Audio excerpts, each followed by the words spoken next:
لا حول ولا قوة إلا بالله العلي العظيم حسبنا الله ونعم الوكيل نعم المولى ونعم النصير أعوذ بالله من الشيطان الرجيم بسم الله الرحمن الرحيم الحمد لله الذي يؤمن الخائفين وينجي الصالحين ويضع المستكبرين ويهلك ملوكا ويستخلف آخرين والصلاة والسلام على رسول الثقلين محبوب رب المشرقين والمغربين جد الحسن والحسين نبينا سيدنا أبي القاسم محمد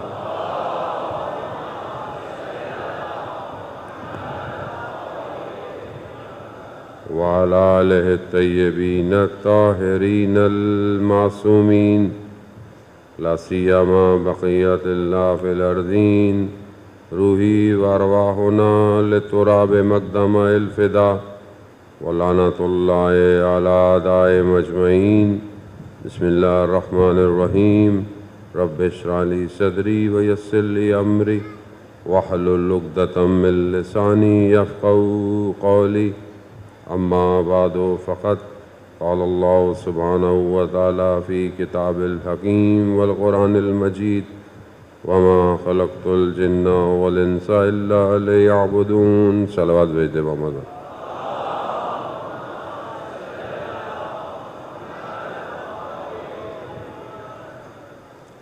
عزیزان محترم آئے محرم الحرام کی چوتھی اور امام حسین علیہ السلام کا یہ کارواں آہستہ آہستہ اپنے مقصد کی طرف بڑھتا جا رہا ہے۔ خداوند متعال ہمیں توفیق دے کہ ہم ان ایام میں امام کے مقصد کو پہچان سکیں اور اس پر گامزن ہو سکیں، کیونکہ یہ داستان 61 ہجری میں آ کے ختم نہیں بلکہ اصل سفر کربلا ہی سے شروع ہوتا ہے۔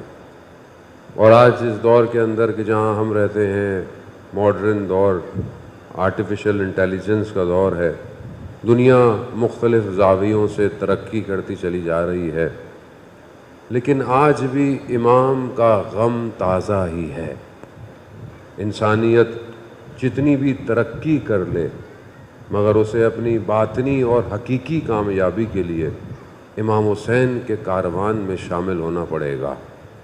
کوئی اور مکتب یا آئیڈیالوجی یا اسکول آف تھاٹ ایسا نہیں ہے کہ جو انسان کو راہ نجات دے سکے۔ وہ اگر ہے تو صرف امام حسین کا مکتب ہے۔ اسی سلسلے میں خدا ہمیں یہ توفیق دیتا ہے کہ ہم آپس میں جمع ہوں اور ان دنوں میں ہم امام کے مقصد پہ گفتگو کریں۔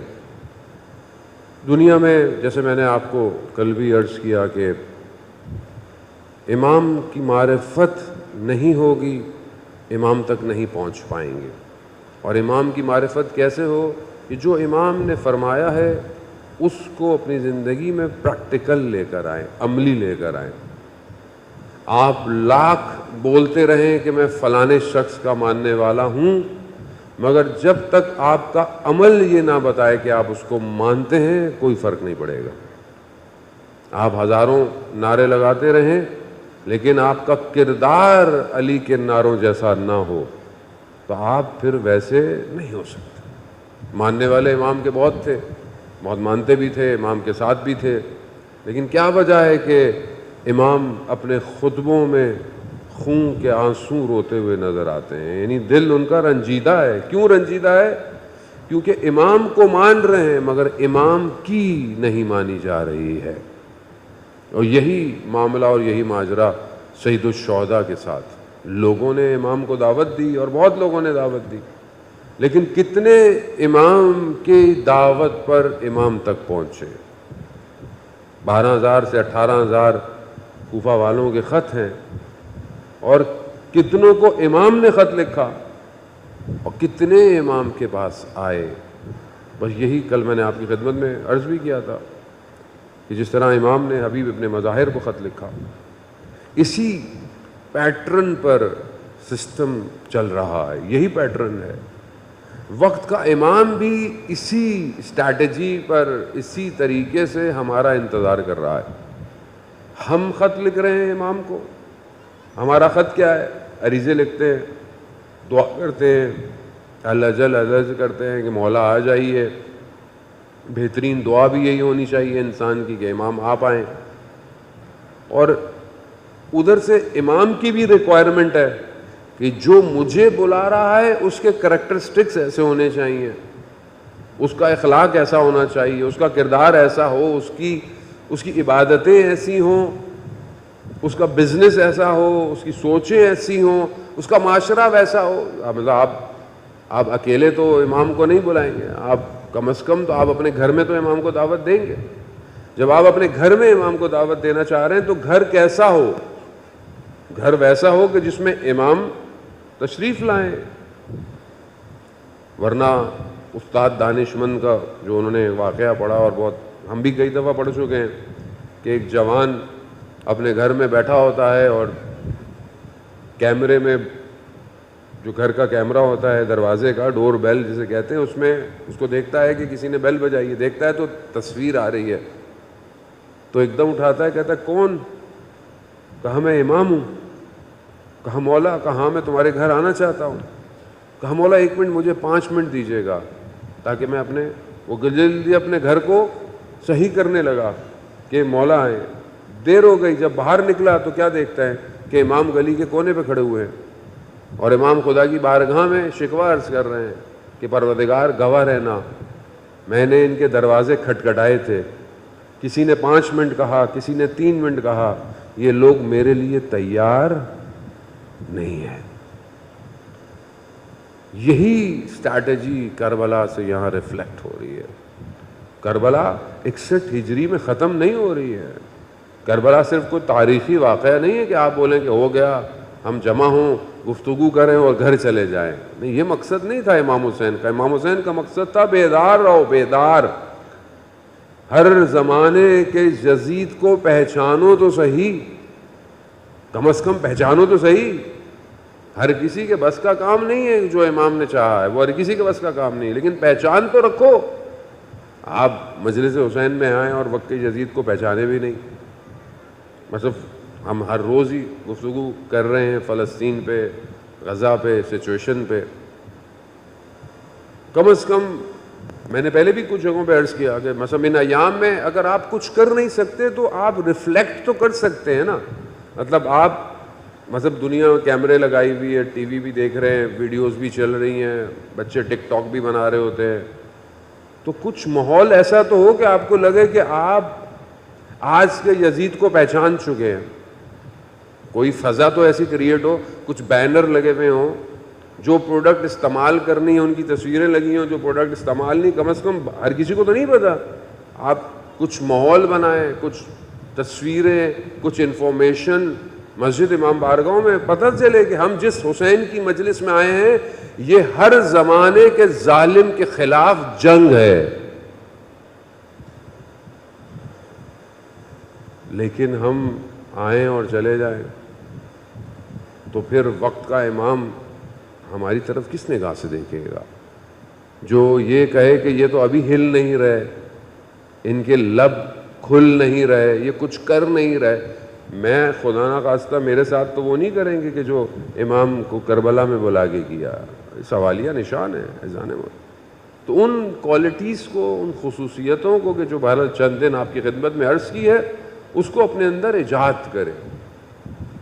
عقل کی گفتگو کی، آزادی کی گفتگو کی، مدارہ کی گفتگو کی، بہرحال یہ ضروری ہے۔ کل میں نے بہرحال بیان کیا کہ انسان کا اخلاق اور کردار، حسن خلق، جو حدیث میں نے آپ کی خدمت میں پیش کی تھی، اس میں 5 چیزیں، جس میں حیا بھی ہے، اس میں حسن خلق بھی ہے۔ تو کل جب میں نے بیان کیا کہ بھائی مطلب گھر میں ہمیں اچھا ہونا چاہیے، تو بہت سارے ہمارے دوستوں کی فون آ گئے کہ مولانا صاحب آپ نے ہمارے لیے تو بات کر لی، خواتین کے بارے میں بھی تو بات کریں۔ خواتین کو بھی تو اچھا ہونا چاہیے. ہمیں ہر کوئی سنا رہا ہے کہ دیکھیں مولانا صاحب نے کہا مرد کو گھر میں اچھا ہونا چاہیے. تو یہ سب کے لیے ہے, یہ ایک کے لیے نہیں ہے. مطلب سب ایک ایسا گھرانہ بنائیں گے جس میں امام آئیں گے, سب کو کردار ادا کرنا ہے. کربلا کا جو کاروان ہے اس میں کوئی ایک شخص نہیں ہے. امام جب کاروان تیار کر رہے ہیں تو ماں بھی ہے, بہن بھی ہے, بیٹی بھی ہے, بچہ بھی ہے, بوڑھا بھی ہے, بزرگ بھی ہے, جوان بھی ہے. اس کا مطلب کیا؟ اس کا مطلب ہے کہ امام کو پورے گھر کی ضرورت ہے. آپ اکیلے امام تک نہیں پہنچ سکتے, اور وہ ساری شرائط کہ انسان کے اندر وجود رکھتی ہوں. عقل بہت امپورٹنٹ ہے, اور اسی پہ ہماری گفتگو جو ہے وہ آگے پیچھے لائن سے کنیکٹڈ ہوگی. عاقل ہونا یعنی انٹلیکچوئل ہونا, یہ بہت امپورٹنٹ. عقل درک کرتی ہے, میں نے آپ کو پہلے بھی عرض کیا, عقل ہے جو چیزوں کو اینالائز کرتی ہے, عقل ہے جو چیزوں کو دیکھتی ہے. عقل جو ہے وہ ایک فارم ہے انسان کی. گفتگو میری بہت زیادہ اس پہ نہیں ہے کیونکہ میں کہیں اور ڈفرینٹ انداز سے اسی پہ ایک موضوع پہ پوری گفتگو کر رہا ہوں. لیکن عبادت جو میں نے آپ کی خدمت کیا کہ صرف جذبات سے عبادت نہیں کی جا سکتی, صرف جذبات سے نہیں کی جا سکتی. ایک شخص بولے بس مجھے نمازیں پڑھنی ہیں, عبادتیں پڑھنی ہیں, مجھے اور کوئی کام نہیں کرنا, کوئی بھی عقل یہ نہیں کہے گی بھائی ہر وقت مصلی پہ بیٹھے رہو. نہ اسلام کہے گا لیکن نہیں مجھے تو بس مسجد میں بیٹھنا ہے, بس مسجد میں بیٹھا رہوں میں, بس مجھے تو عبادت. ایسی عبادت کی ریکوائرمنٹ بھی نہیں ہے. آپ صدر اسلام کے اندر دیکھیں, اسی طرح کچھ عرصے کے بعد رسول کے ایک شخص تھا جو ہر وقت مسجد میں تھا. گھر والوں نے شکوہ کیا وہاں پہ کہ یہ ہر وقت مسجد میں رہتا ہے, جب دیکھو سجدے میں رہتا ہے, جب دیکھو استغفار کر رہا ہے, عبادتیں کر رہا ہے. تو زندگی ایسی بھی نہیں ہونی چاہیے کہ آپ کا گھر, آپ کے کام جو ہیں وہ ڈسٹرب ہو جائیں. وہ اتنی عبادت کرتا تھا گھر والوں کے لیے, نہ کوئی نان, نہ نفقہ, نہ کچھ. تو ایک بزرگ وہاں تھے, تو انہوں نے اسلام کی سٹارٹ میں شروع میں جب اسلام مدینہ میں تھا تو اس کا ایک واقعہ بیان کیا. کہا کہ اس زمانے میں جب رسول خدا حضرت محمد مصطفیٰ صلی اللہ علیہ وآلہ اللہم صلی علی محمد وآلہ, کہا رسول خدا نماز پڑھا رہے تھے, ظہر یا عصر, ظہر کی نماز تھی, دوپہر کی نماز تھی. سورج آہستہ آہستہ اپنی موومنٹ تبدیل کرتا ہے. جو نماز پڑھائی تو وہ کچھ دیر میں سورج, اس زمانے میں خواتین بھی مسجد جاتی تھیں جو صدر اسلام میں تھی, تو کسی کا چھوٹا سا بچہ تھا وہ بھی ساتھ لے گئی. اب وہ چھوٹا سا بچہ مصلی پر ہے, سورج کی جیسی دوسری رکعت میں روشنی پڑی, بچہ رونا شروع ہو گیا, گریہ کرنا شروع ہو گیا. رسول خدا نے نماز کو کم کیا, یعنی نماز کو کم کر دیا. کس لیے؟ بچے کی وجہ سے. اچھا رسول کم کر سکتے ہیں, ہم لوگ کم نہیں کر سکتے, یہ خیال رکھیے گا. انہوں نے بولا آپ 4 رکعت کی بجائے آپ نے بولا 2 رکعت پڑھ لی, جلدی ہو رہی ہے, ایسا نہیں. رسول کر سکتے ہیں, شریعت پاسدار وہی ہے, شریعت وہی انہی کی ہے. اسے کسی نے سوال کیا تھا اس واقعے کے بعد, خدا ہمارے اس دوست کی مغفرت فرمائے, اس کے انتقال ہو گیا, الہی آمین تو بول دیں. تو اس نے مجھ سے سوال پوچھا کہ یہ کیسی بات ہے, مطلب رسول خدا نے مطلب 4 رکعت کے بجائے 2 رکعت پڑھ دی. تو میں نے کہا بھائی یہ 4 رکعت سکھائی کس نے تھی؟ رسول نے سکھائی ہے, وہ رسول کی مرضی 2 رکعت پڑھ دی. تو وہ بچہ, وہ بزرگ کہتے ہیں کہ اس بچے کی گریے کی وجہ سے رسول نے نماز کو کم کر دیا. تو وہ جو بزرگ تھے وہ کہنے لگے وہ بچہ میں تھا مدینہ میں. یعنی رسول اتنا فیملی کو, کاموں کو, بچوں کو امپورٹنٹ دیتے ہیں. تو اگر آپ ہر وقت مصلی پہ جا کے بیٹھے رہیں, بچوں کو بھگا دیں, تو ایسی تو تہجد بھی قبول نہیں ہے. امام خمینی جب تہجد کی نماز پڑھتے تھے, گھر چھوٹا سا تھا, 2 کمرے کا گھر, اگر پانی کھولیں گے تو آواز آئے گی گھر والوں کو. تولیہ رکھ کے کہ پانی گرے آواز نہ آئے. کیوں؟ کیونکہ یہ نماز خدا کے لیے ہے, نہ دکھانے کے لیے ہے. ہمارے یہاں کو اٹھ رہا ہو دوست ووست ہوں تو ٹانگیں مارتے ہوئے اٹھتے ہیں, اٹھو اٹھو, میں تو فجر پڑھ رہا ہوں, تم نے فجر نہیں پڑھی ابھی تک. ہاں ایسا نہیں, ہاں تذکر ضرور دے. تو عزیزان محترم, خود دین جو ہے وہ اس کے اندر یہ بہت امپورٹنٹ ہے کہ آپ کو سب کو لے کے جانا ہے. اور عقل, جذبات نہیں چاہیے. مطلب میں ساری رات ماتم کر رہا ہوں, ساری رات میں نے نوحے کھولے ہوئے محلے میں, وہ بھی ہونے دو بھائی, کیا ہو گیا. اپارٹمنٹ میں سبیل لگی ہوئی ہے, اہل سنت بھی رہ رہے ہیں, دوسرے لوگ بھی رہ رہے ہیں, روڈ پہ اتنا اونچا, بس یا حسین یا حسین, کوئی روکے, کیا ہو گیا محرم ہے مولانا صاحب, سب کو بتانا ہے امام حسین کیا ہے. یہ جذبات ہیں, عقل نہیں ہے یہ. ایک ٹائم میں آپ چلائیں نوحے, رات کو 3 بجے کوئی بھی نہیں ہے, سب نہیں, آپ اونچی آواز میں نوحے چلا رہے ہیں. کیا عقل اس بات کی اجازت دے گی آپ کو؟ نہیں دے گی. بہت ساری چیزیں بغیر عقل کے ہوں ایکسیپٹ نہیں ہے. پھر وہی بار بار کہوں گا, جذبات امپورٹنٹ ہیں. ہاں, ایسا نہیں ہے کہ جذبات نہیں, جذبات ضروری ہیں. جذبہ ہے تو ہم بیٹھے ہوئے ہیں, ورنہ اتنی گرمی میں کون بیٹھتا ہے. یہ جذبہ عشق ہے جو امام حسین سے ہے ہمیں, اور یہی ہمیں لے کے چل رہا ہے آگے کی طرف. لیکن عقل ضروری ہے. ایک ملائکہ کا گزر ہوا, اور یہ حدیث جو ہے اصول کافی میں ہے, امام جعفر صادق علیہ الصلوۃ والسلام, اللہم صلی علی محمد. امام نے اس حدیث کو بیان کیا کہ ایک ملائکہ کا ایک جزیرے سے, جزیرہ یعنی آئلینڈ سرسبز سے گزر ہوا, تو دیکھا کہ ایک عابد عبادت کر رہا ہے, نماز پڑھ رہا ہے. تو بڑا وہ ملائکہ کو ہوا کہ پروردگار, اتنی عبادت, اس کو کتنا ثواب ملتا ہوگا. تو خدا نے اس عابد کی عبادت کا ثواب دکھایا. تو ملائکہ نے کہا یہ تو بڑا تھوڑا سا ہے. تو پھر خدا نے کہا جاؤ, چلے جاؤ اس کے پاس, تو پتہ چل جائے گا تم. تو وہ ملائکہ انسان بن کے اس کے پاس آیا, کہا کہ مجھے بھی عبادت کرنی. عبادت کی. دوسرے دن بیدار ہوا, کہا کہ آپ اتنی ماشاءاللہ عبادت کرتے ہیں, اتنا بہترین جگہ آپ کو اللہ نے دی ہوئی ہے, تو کیا کوئی کمی ہے. تو اس عابد نے پتہ کیا کہا, ہاں یہ سب تو ہے, لیکن کاش خدا ایک گدھے کو بھیج دیتا, تو اتنی جو ہریالہ سبزی ہے کم از کم وہ کھاتا تو صحیح. تو پھر خدا نے ملائکوں کو کہا دیکھا, اور یہ حدیث ہے, حدیث کا ہے, عبادت کا ثواب عقل کی وجہ سے ہے. عابد تھا, عبادتیں کر رہا تھا, مگر عقل, تو جتنی آپ کی عقل ہوگی اتنی آپ کو عبادت کا ثواب ملے گا. اب آپ بغیر عقل کے ٹکرے مارتے رہیں, کوئی ثواب نہیں ملے گا. ہر عبادت میں, عزاداری عبادت ہے, ماتم عبادت ہے, جلوس عبادت ہے, مجلس عبادت ہے, یہ سب عبادت ہے. یہ جو چیز خدا کی طرف لے کے جائے وہ سب عبادت ہے, وہ سب بندگی کا حصہ ہے. رزق حلال عبادت ہے. ایک دوسرے کے ساتھ خدا کی وجہ سے احترام کرنا عبادت ہے. سب عبادت میں شمار ہوتا ہے. کس کے لیے؟ کیونکہ یہ خدا کی طرف لے کے جا رہی. جو چیز خدا کی طرف لے کے جائے وہ بندگی کا حصہ ہے. تو یہاں عقل بہت امپورٹنٹ ہے کہ انسان اپنے سسٹم کو اسی حساب سے چلائے. آج کے حصے میں جو اسی ایک حدیث سے کہ جو میں نے آپ کی خدمت میں عرض کی کہ جو امام جعفر صادق علیہ الصلوۃ والسلام, اللہ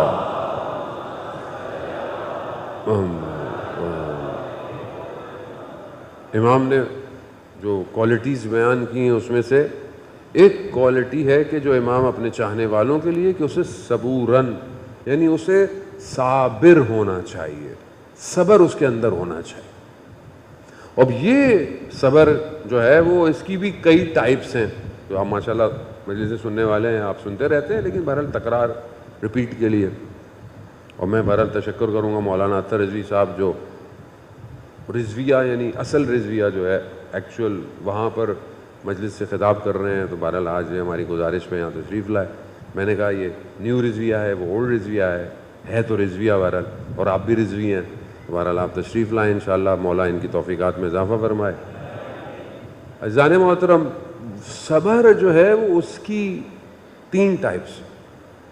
ایک صبر اسے کہتے ہیں کہ جو انسان مشکل پہ صبر کرتا ہے, مصیبت پہ صبر کرتا ہے.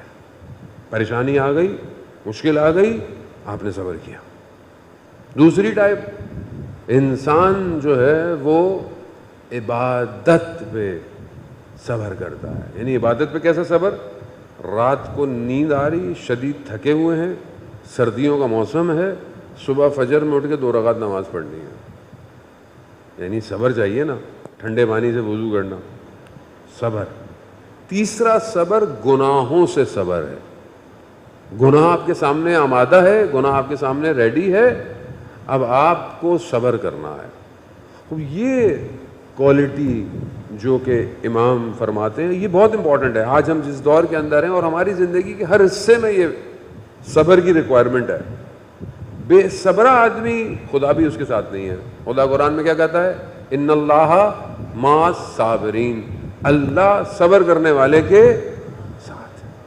یہ سب ہم جانتے ہیں، لیکن جیسے کوئی پریشانی آتی ہے بے صبرے ہم ہی ہوتے ہیں. جیسی کوئی مشکل ہوتی ہے زندگی میں، پریشانی آ گئی، بیماری آ گئی، پریشانی شروع ہو گئی. ذرا سا کوئی واقعہ ہو گیا، حادثہ ہو گیا، پریشانی شروع ہو گئی. گناہ، آج کل کے ماشاءاللہ سب جوان ہیں یہاں پر انشاءاللہ کہ یہ سب گناہوں سے دور ہیں. میں بہرحال دنیا آن لائن بھی دیکھ رہی ہے، ان کے لیے بھی پیغام کہ گناہ آج بہت آمادہ ہے، بہت ریڈی ہے. آپ کو محنت نہیں کرنی گناہ کے لیے، جستجو نہیں کرنی، گناہ خود آپ تک پہنچا ہوا ہے. آج آپ کے موبائل میں، آپ کے ٹیبلٹ میں، آپ کے لیے ہر چیز خود پہنچی. اصل آپ کو جستجو کرنی نہیں ہے، آپ کو گوگل کرنا ہی نہیں ہے، کچھ بھی نہیں کرنا، ویسے ہی سب کچھ ریڈی ہے. صبر کرنا. پروردگار تیری خاطر، تیری خاطر چھوڑا. رجب علی خیاط کا واقعہ شب جمعہ بھی ہے، خدا ان کے درجات بلند فرمائے. رجب علی خیاط کا واقعہ بہرحال وہ جمعرات بھی ہے، اس وجہ سے بھی اس موضوع کو بھی آج شامل کرنا ہے کہ رجب علی خیاط ٹیلر تھے. ٹیلر کس مقام پہ پہنچ گئے کہ شب جمعہ ہے، ارواحوں کا ذکر ضروری ہے. کہ ایک قبرستان میں کسی کے دفنانے کے لیے گئے تو کچھ لوگ ان کے ساتھ تھے، تو ایک شخص ان کے ساتھ تھا، اس کی والدہ کی قبر اس قبرستان میں تھی، اور اس نے سوچا کہ میں اکیلا جاؤں گا تو بہت عجیب سا لگے گا، تو اس نے بغیر اپنی والدہ کی قبر کے باہر آ گیا. جیسے ہی قبرستان کے دروازے پر پہنچے تو رجب علی خیاط نے اسے کہا تمہاری ماں عالم برزخ میں خدا سے شکوہ کر رہی ہے کہ میرا بیٹا بغیر میری قبر کے واپس چلا گیا. شب جمعہ ہے بریکٹ میں، ارواحیں ہمارے مرومین کی، ان کی نگاہیں ہماری طرف ہیں. آج میرے بیٹے نے، آج میری بیٹی نے، آج میرے بھائی نے، آج میرے ہمسائے نے، میرے دوست نے میرے لیے کیا بھیجا.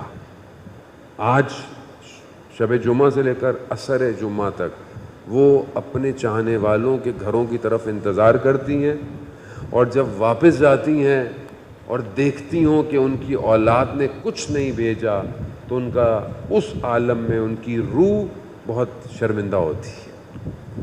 تو اگر ہم کچھ نہیں کر سکتے تو ابھی جہاں بیٹھے ہوئے ہیں یہاں بیٹھ کر ایک درود اپنے تمام مرومین، میرے مرومین کی سلامتی کے لیے، روح کی سلامتی. اللہم صلی علی محمد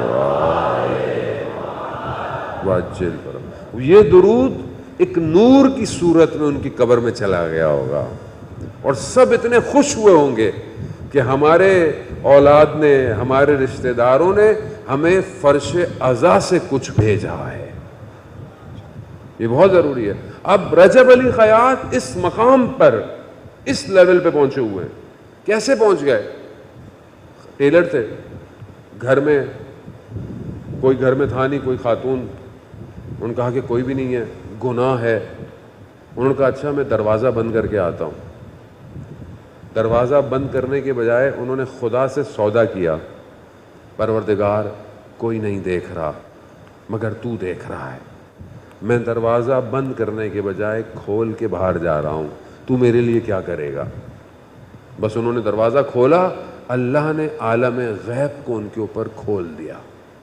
یہاں تک کہ جب نجف میں مولا امیر کے حرم جاتے تھے، جب سلام کرتے تھے تو امام کا جواب آتا تھا. گناہ پر صبر کرنا.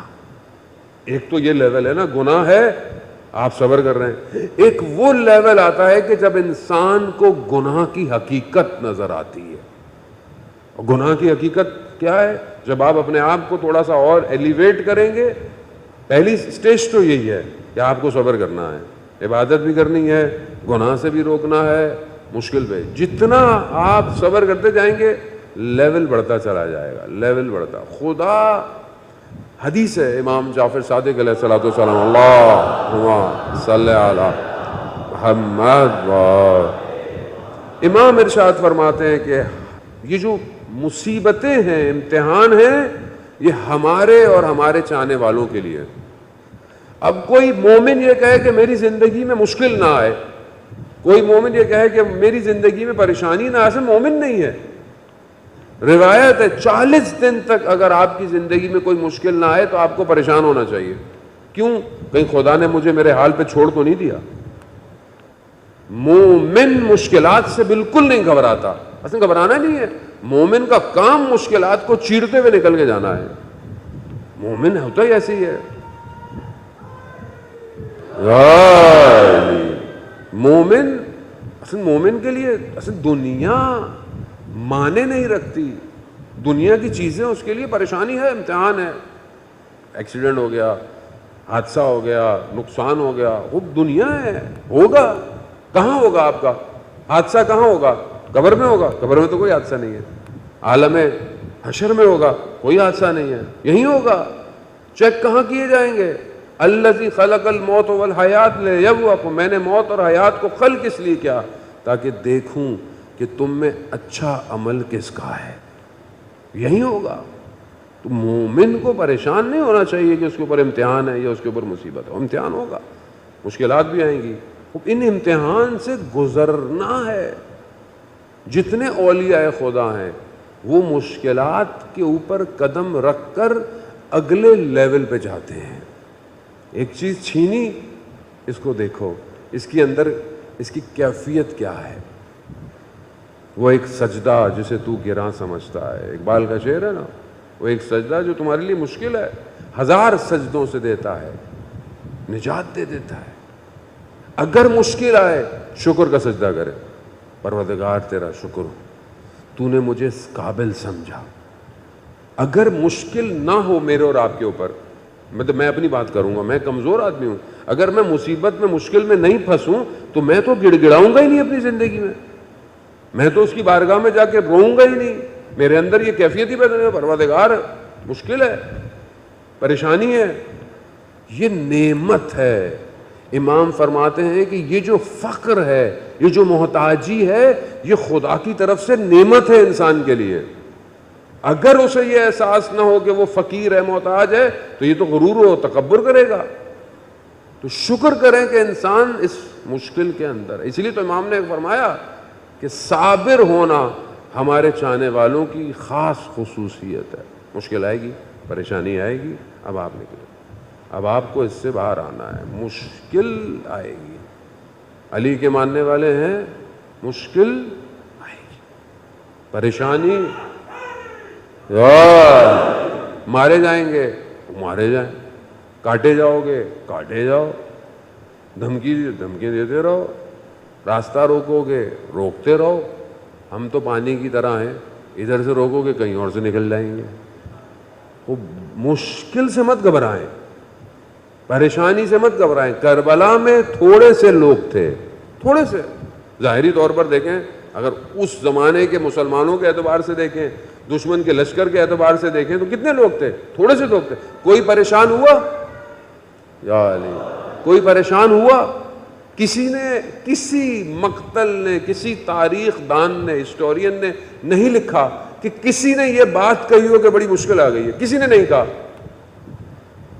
پورا گھر لٹ گیا.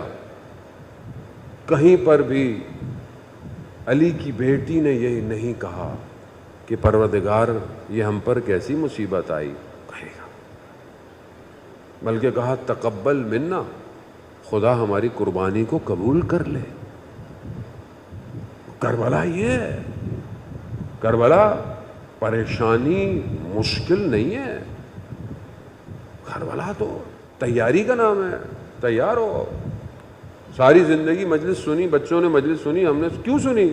تاکہ ان بچوں کو پتہ چلے کہ 6 مہینے کے بچے نے بھی قربانی دی ہے. تاکہ یہ بچے کو پتا ہو کہ 13 سال کا بچہ بھی قربانی دینے کے لیے ہے. وہ یہ تیاری ہے. اگر اس تیاری سے بھاگ رہے ہیں تو پھر آپ الجل مت کہیں, کیونکہ جب وہ امام آئیں گے تو یہ تھوڑی ہے کہ ہر کوئی جوان ہوگا. ہو سکتا ہے کوئی 13 سال کا بچہ ہو, کوئی بوڑھا ہو. امام اللہ کرے کہ امام جلد سے جلد آئیں.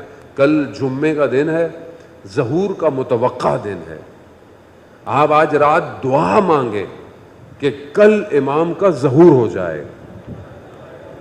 جانے محترم, یہ سارے عالم, یار اس پورے عالم کی مشکلات کا حل ظہور امام میں ہے. کوئی سسٹم دنیا کا, کل توفیق ملے گی تو امام پر اور گفتگو کریں گے, کوئی سسٹم دنیا کا انسانیت کو نجات نہیں دے سکتا سوائے نظام الہی کے. اللہم صلی علی محمد. خود بھی مشکل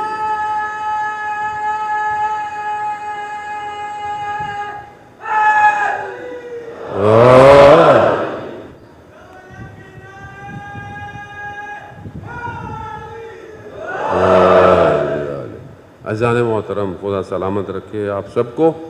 اب یہ مشکلات سے گزر کر آج قوم یہاں پہنچی ہے پوری دنیا میں. یہی نجات دے سکتی. فلسطین, غزہ کے لوگ جس مشکلات سے گزر رہے ہیں, میں نے نہیں دیکھی, اگر آپ نے دیکھی ہو تو بتائیے گا, کسی نے شکوہ کیا ہو خدا کی بارگاہ میں. ہزاروں کی تعداد میں بچے مارے گئے, شہید ہو گئے, بے گھر ہو گئے, تباہ ہو گیا سب. کسی نے نہیں کہا کہ یہ کیا ہو رہا ہے, نہیں کہا. ان اللہ مع الصابرین, اللہ صبر کرنے والوں کے ساتھ ہے. صبر کریں, لیکن صبر کے ساتھ ساتھ اقدام بھی کریں, کام بھی کریں کہ ہم اپنے امام تک پہنچ سکیں. عبادت میں صبر انسان کو کمال پہ لے کے جاتا ہے. جوان ہے نا, جوانی میں نیند بڑی امپورٹنٹ ہوتی ہے. جوانی میں نیند بہت آتی ہے, لیکن اگر یہی جوان اپنی نیند کو چھوڑ کر رات کو سحر میں کھڑا ہو فجر سے پہلے, حدیث قدسی ہے, پروردگار ملائکہ سے فرماتا ہے کہ جب یہ نیند میں کھڑا ہے اور نیند میں اس کی تھوڑی اس کے سینے میں ٹکرا رہی ہے, تو خدا کہتا ہے ملائکہ سے کہ گواہ رہنا, میں نے اس کے سارے گناہوں کو معاف کیا اور جو یہ چاہتا ہے میں نے اسے عطا کر دیا. کتنی دیر لگتی ہے تہجد کی نماز میں, کتنی دیر لگتی ہے. فجر تو ماشاءاللہ آپ سب پڑھتے ہی ہیں, تو فجر سے تھوڑی دیر پہلے اگر انسان اپنی باطن کی پرواز کے لیے عبادت کر لے, 2 رکعت پڑھ لیں, زیادہ نہیں پڑھ. صبر, اور یہ صبر آپ کی زندگی کو کامیابی دے گا. اذان موت وہ یہی صبر ہے. ایک جوان کا واقعہ کہ وہ بچپن میں اچھا تھا, مرثیے نوحے پڑھنا وغیرہ, آہستہ آہستہ ماحول خراب کر دیتا ہے, انسان اٹھتا بیٹھتا ہے, آہستہ آہستہ ایسی جگہوں میں اٹھنے بیٹھنے لگ گیا جو خراب کمپنی تھی, نشے کرنے لگ گیا, نشے کرتے کرتے ایسے مقام پہ چلا گیا کہ گھر والوں نے اسے دھتکار دیا. ماں باپ مذہبی تھے, ماں اسے گھر میں نہیں آنے دیتی تھی, چیزوں کو ہاتھ نہیں کیا, نجس ہو تم, شراب پیتے ہو, نجس ہو. معاشرے میں بدنامی, ہر جگہ بدنامی. ایک دن اس نے کیا دیکھا کہ رات کو گھر دیر سے آیا, ماں سجدے میں رو رہی ہے, رو رہی ہے. ماں باپ ہے نا, جو جوان ہے نا, انہیں یہ اندازہ نہیں ہوتا ان کے ماں باپ ان سے کتنی محبت کرتے ہیں, یہ اندازہ نہیں ہے. ماں باپ کہتے ہیں بیٹا جلدی گھر آؤ, کیوں پریشانی ہے. جب آپ باپ بنیں گے نا تب آپ کو پتہ چلے گا جوان بیٹے کی پریشانی کیا ہوتی. ہم بھی جب جوان تھے ہم بھی کیئرلیس تھے, لیکن جب بھائی جوان ہوا تو ہمیں اندازہ ہوا کہ ماں کو کتنی پریشانی تھی کہ جتنی آج مجھے بھائی کی پریشانی. پھر جب اور اللہ نے بیٹا دیا, اب بیٹا جوان ہو گیا, اب اندازہ ہوتا ہے کہ کتنی ماں باپ کو فکر رہتی ہے اپنے جوان بیٹے کی. تو اس نے دیکھا کہ ماں سجدے میں رو رہی ہے, تو اس کو یہ بیٹھ گیا دیوار سے لگ کے. اس نے اپنے آپ سے بات کی کہ یار کیا میں کیوں ایسا ہو گیا ہوں, کیوں میری ماں جو ہے وہ اتنا رو رہی ہے, میری وجہ سے رو رہی ہے. تو اٹھا اور ماں کے پاس کہ ماں کو میں کہوں, تو ماں ایک دم اٹھی تو ہاتھ اس کا سجدےگاہ پہ لگنے لگا. ماں نے ایک دم اس کے ہاتھ کو اٹھا کے پھینک دیا, کہا دفع ہو جاؤ. کہا تم نجس ہو, یہ کربلا کی مٹی ہے. رونے لگا. کہا ماں حضرت عباس کی قسم میں آج کے بعد یہ کام نہیں کروں گا. کہا نہیں, جھوٹ بول رہے ہو, نکل جاؤ. کہا نہیں ماں میں یہ نہیں کروں گا. 2-3 دفعہ اس نے بولا. کہا امام حسین کی قسم دیتا ہوں میں آپ کو, میں آج کے بعد یہ کام نہیں کروں گا. ماں نے کہا کہ وعدہ کرتے ہو؟ کہا وعدہ. کہتا ہے 15 دن میں اپنے گھر سے باہر نہیں نکلا. کہا پہلے جب میں نشہ نہیں کرتا تھا, مجھے نہیں ملتا تھا, تو میرے ہاتھ کانپنا شروع ہو جاتے تھے, لیکن مجھے کچھ نہیں ہوا کیونکہ میں نے حضرت عباس کی قسم کھائی تھی. میں بیٹھا رہا. کہا اس کے بعد میں نے آہستہ آہستہ مسجد جانا شروع کیا, آنا جانا مسجد شروع کیا, اور بیٹھا رہتا تھا, سنتا رہتا تھا. پھر وہیں کوئی دوست تھا, کیا تھا, اس نے مجھے بولا کہ تم دوبارہ سے یہ پڑھنا شروع کرو مداحی اور یہ. تو انہی حالات میں کہتا ہے میں رات سو رہا تھا تو میں نے خواب میں دیکھا کہ ایک ہستی تشریف لائی ہے, چہرے پر نور ہے, مجھے نظر نہیں آ رہا, لیکن لوگ احترام کر رہے ہیں, لوگ کہہ رہے ہیں کہ یہ امام ہے, امام حسین ہے. کہا مجھے چہرہ نظر نہیں آ رہا, تو انہوں نے اپنے چہرے کے نور کو کم کیا تو مجھے ان کا چہرہ نظر آیا. جیسے ہی چہرہ نظر آیا میں ان کے پاؤں کو پڑ گیا, اور وہ انہوں نے کہا ٹھیک ہے چھوڑ دو. وہ جانے لگے. کہا مولا جائیے مت, مجھے اپنے قدموں میں رہنے دیں. وہ 1-2 دفعہ گئے, پھر انہوں نے مجھے, میں اور آگے جاتے تھے, میں کہتا تھا مجھے مولا میں آپ کو چھوڑ کے نہیں جا سکتا, مجھے اپنے قدموں میں رہنے دیں. کہا پھر انہوں نے میرے سر پہ ہاتھ رکھا تو میں آرام کیا, اور کہا میری ایک دم آنکھ کھلی تو میں نے چیخ ماری. میں نے کہا امام کہاں ہے, امام. کہا میں گلی میں جا کے یا حسین کرنے لگا, تو میرے گھر والے سمجھے کہ شاید اس نے اب نشہ چھوڑا ہے تو بیچارہ ایسا ہے. سب لوگ جمع ہو گئے, ماں باپ رونے لگ گئے. میں نے کہا نہیں, میں نے امام کو دیکھا ہے, میں نے امام کو دیکھا ہے. ایک جوان توبہ کر لے, امام. کہا پھر مجھے کربلا کا موقع ملا اور کربلا جانے لگا. ابھی وہ ماں جو کربلا کی مٹی کو, تسبیح کو ہاتھ لگانے نہیں دے رہی تھی, آج وہی جوان امام حسین کے حرم میں سب سے بہتر پتھر کا کام کر رہا ہے. آج وہ حرم میں مشہور ہے امام حسین کے, اسے کوئی بھی کام ہو حرم کا, ہر طرح کا کام وہ کرتا ہے. اور اس کی ماں نے کہا کہ بیٹا تم تو حرم کے اتنے کام کر رہے ہو, جو اصل خاک ہے جب مروں تو میری قبر میں ڈال دینا. توبہ, گناہ پر صبر کر لیں. یہ بارگاہ ایسی اذان ملک, اسے کم نہ سمجھے.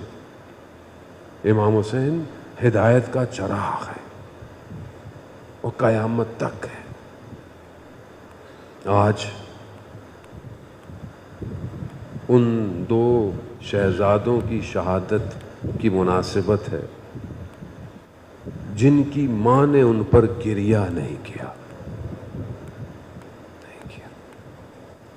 بی بی زینب سلام اللہ علیہا جب مدینہ سے دیکھا کہ بھائی جا رہے ہیں تو کہا بھائی کہاں؟ کہا مدینہ, چھوڑ رہا ہوں. کہا بھائی آپ کے ساتھ جانا ہے؟ کہا ہاں, لیکن اپنے شوہر سے اجازت لے. عبداللہ جعفر بیمار ہیں, مریض ہیں. بیٹھ گئیں, آنکھوں میں آنسو آئے, چہرے پر آنسو گرا, آنکھ کھلی. کہا کیا ہوا شہزادی؟ کہا بھائی مدینہ چھوڑ رہے ہیں. کہا پھر آپ کو تو پتا ہے میں بھائی کے بغیر رہ نہیں سکتی.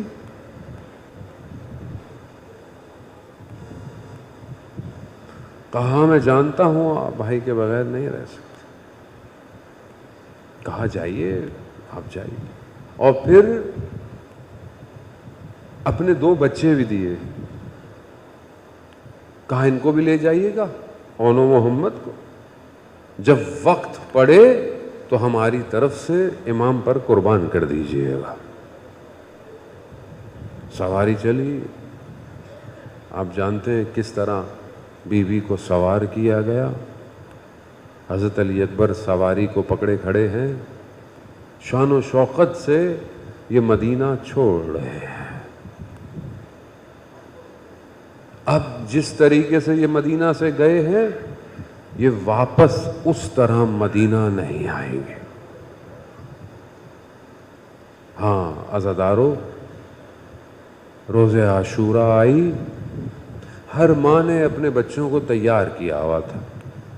ایک ایک کر کر جا رہے ہیں اور آ رہے ہیں. جو بھی بدن آتا تھا بنی ہاشم کا وہ ایک بڑے خیمے میں رکھا جاتا تھا, امام لے کر آتے تھے.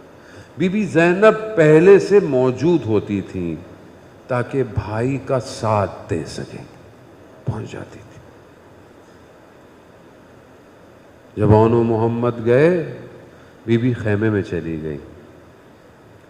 سجدے میں کہا پروردگار 2 نشانیاں بھیجی ہیں, قبول کر لیجئے گا. دونوں بھائی گئے, وقت نہیں ہے کہ ان کی جنگ بڑھی جائے. دونوں بھائی گئے اور بنی ہاشم کے چراغ تھے. جنگ لڑی انہوں نے, ایک ایک کر کے دونوں بھائی شہید ہو گئے. امام حسین دونوں کے بدن کو لے کر خیمے آئے. اب کیا دیکھا؟ دیکھا کہ بی بی زینب موجود نہیں ہے. اہل حرم سمجھے کہ کہیں خیموں میں بے ہوش نہ پڑی ہو. بچے ہیں نا جوان. اب جب خیموں میں گئے تو دیکھا کہ بی بی سجدے میں ہے. پروردگار 2 نشانیاں بھیجی ہیں. کہا کہ بی بی سے کہ اون و محمد آ گئے ہیں. کہا اون و محمد آ گئے ہیں, ہم نے تو انہیں بھیجا تھا. اب آتی ہیں تو کیا دیکھتی ہیں کہ ایک طرف اون ایک طرف محمد. امام حسین سر جھکائے کھڑے ہیں. بی بی نے دونوں کے درمیان میں خدا کی بارگاہ میں سجدہ کیا. کہا پروردگار تیری شکر گزار ہوں, تو نے ہماری قربانی کو قبول کر لیا. ہاں عزاداران محترم, وقت گزر گیا اور یہ وقت بس چند مراحل ہیں, آپ سے التماس دعا. وقت گزر گیا. جناب علی اکبر کے لیے یہ بیان کرتے ہیں بعض مقتل کہ جب وہ زمین پر اترے ہیں امام حسین سے پہلے بی بی زینب پہنچی ہیں.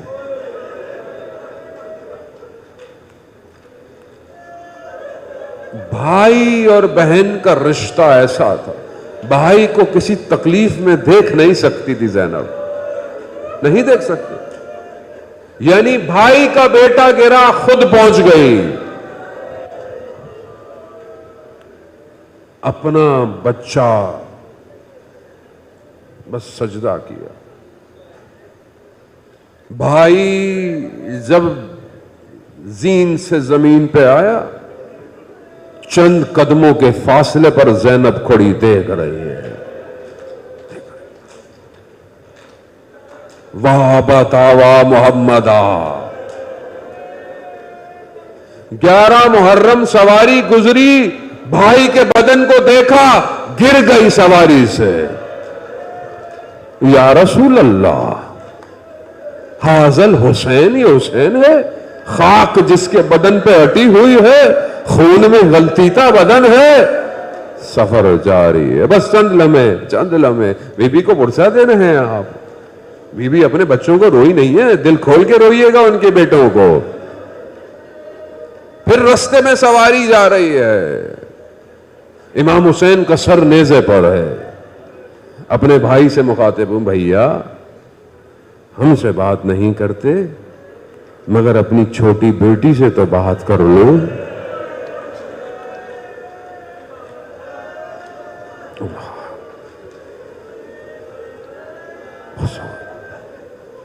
کوئی ذکر نہیں ہے اولاد, کہیں نہیں کہا آئے میرے بچے آئے ہو, اور نہیں کہا. چاہے وہ کوفہ کا دربار ہو, چاہے وہ شام کا بازار ہو. واپس آئیں اربعین پہ, امام حسین کے بدن پہ گر گئی, مرقد پہ گر گئی.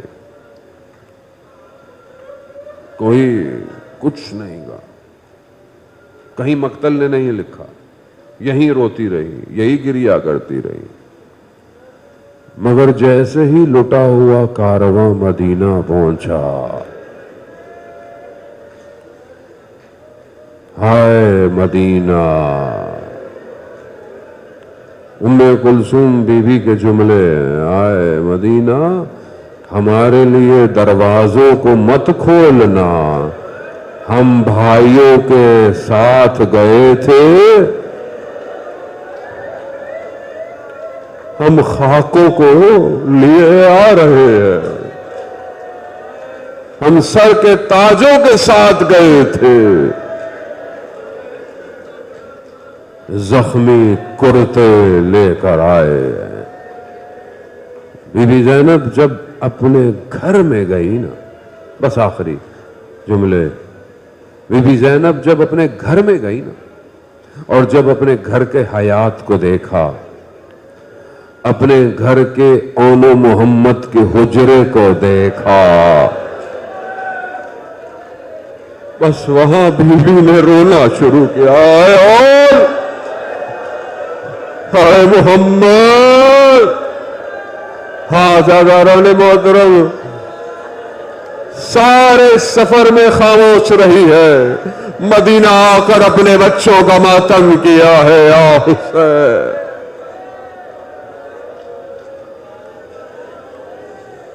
الا لعنت اللہ علی القوم الظالمین.